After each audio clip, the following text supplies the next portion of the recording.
So, hello everyone. My name is Andrew Jones, and I work in the research and policy team at the strategy unit.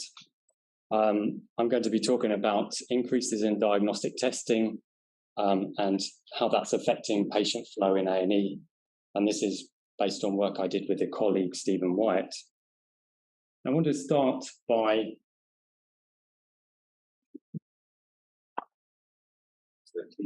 should work. No.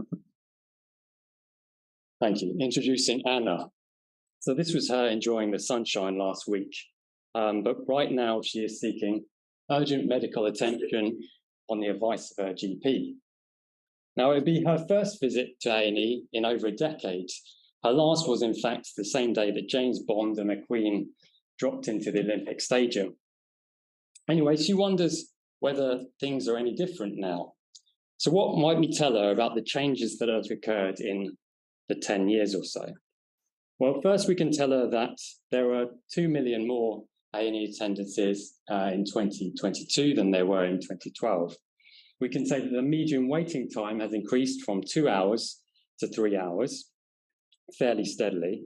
And while it's still true that around 7 in 10 people are treated in A&E will be discharged home, we can also tell her that in this majority group, the number of tests per attendance has almost doubled in the last decade, and this trend is expected to continue.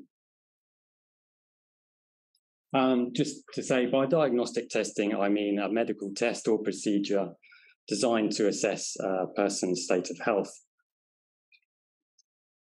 Now, evidence suggests that, indeed, people seeking medical attention are sicker today, in general, than those arriving in past years. But does this explain the growth in test rates?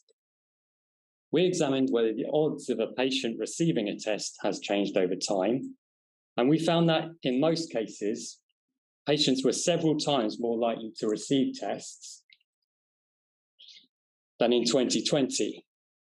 In 2020 than they were just a few years before, even adjusting for case mix. Now, there are a host of reasons why this may be the case. To name a couple, we've seen health policy encourage increases in both efficiency and diagnostic capacity, meaning barriers to testing have been lowered. And we've also seen the home first policy and rising admission thresholds, meaning clinicians increasingly rely on tests to rule out conditions that would otherwise require admission.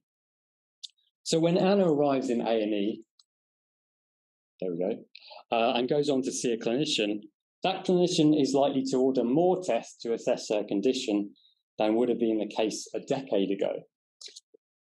Now, increased diagnostic testing clearly has benefits, some of which I've just touched on.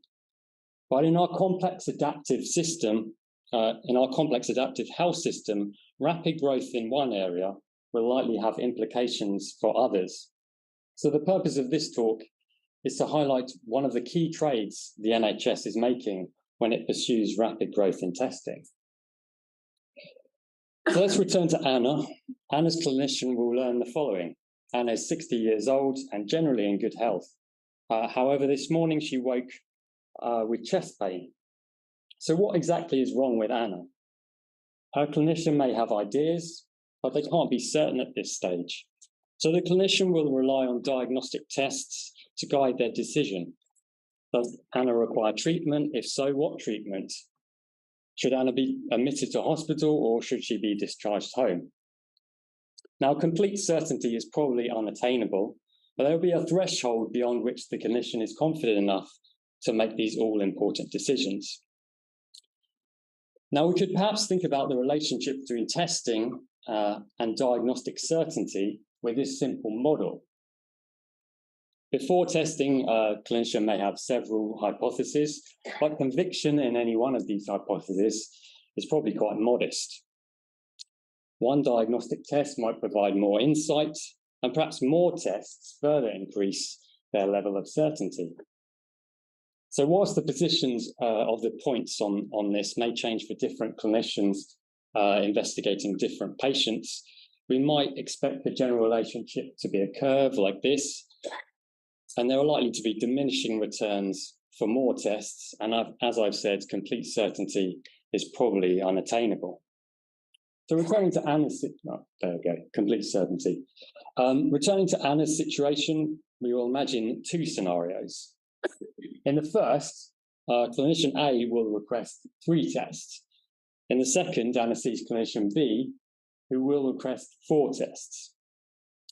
Why do we have a difference, or why might we have a difference? Well, it may be that A has more experience than B, meaning they are more certain from the outset and require fewer tests to reach their conclusion. It may be that B is less comfortable with uncertainty, so requests an additional test. And a third possibility is the extra test is actually unnecessary. It may be the wrong test, done on the wrong type of patient or at the wrong time.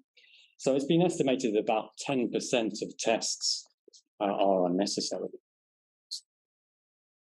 So differences in clinical practice are therefore possible, not just over the decade, but even within the same hospital, within the same shift.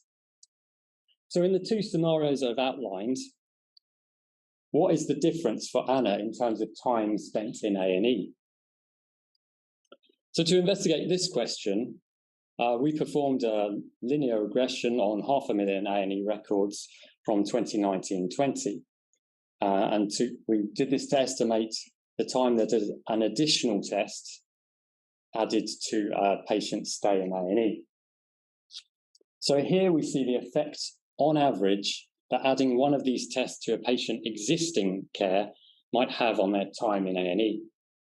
For example, a patient who was given 1 or more MRI scan stayed on average 70 minutes longer than a similar patient, the control case, who was not sent for one of these procedures. For established imaging procedures like X-ray or ultrasound, this is about 25 minutes. So these estimated times include the test, the wait for results, and the time to provide extra care compared to the stay of the control case. Now, we also saw that some tests actually reduce stay in A&E on average. That is, they tend to expedite a clinician's decision about whether and how to treat the patient. However, it's true that the most common tests are actually the ones that add time. So to summarize what I've just said there, rates of diagnostic testing are increasing. Clinicians are increasingly likely to request more tests, and in many cases, additional tests add time to a patient's stay in A&E. So this alone might be enough for us to draw the conclusion that growth in testing is increasing A&E waiting times. But we can also make this link explicit. So drawing on results of previous work, we found that the increase in A&E test rates between 2011 and 2019 was directly responsible for an extra 300,000 more breaches of the 4-hour target. Okay, so if we believe that more testing takes more time, perhaps we can modify our graphic here so that number of tests is actually might be thought of as a proxy for waiting time in A&E. So imagine this is the curve for a given patient-clinician interaction. We can see the trade-off between diagnostic certainty and time in A&E. Now, to Anna's clinician and Anna herself, the possibility of a small increase in certainty that Anna's chest pain is not serious might be worth a delay of, say, 25 minutes for an X-ray. Let's take a few steps back from Anna and her clinician. We're now in the waiting room where we have 40 other patients anticipating the attention of just a few clinicians and access to very limited resources. Anna's experience in A&E can't actually be separated from these 40 others. So each additional test for Anna will take resources away, attention and resources away from other patients in the department. So extra tests for Anna actually have the potential to increase every one of these patients' waits. So we're now looking at things from a system perspective or a population perspective. And I think we can generalize our model So in a resource-limited system, we still have to trade diagnostic certainty against waiting times, but it's now at the population level, as I said. So, of course, greater and greater diagnostic certainty is desirable, but in pursuit of this, the NHS will, without changes, increase waiting times for all.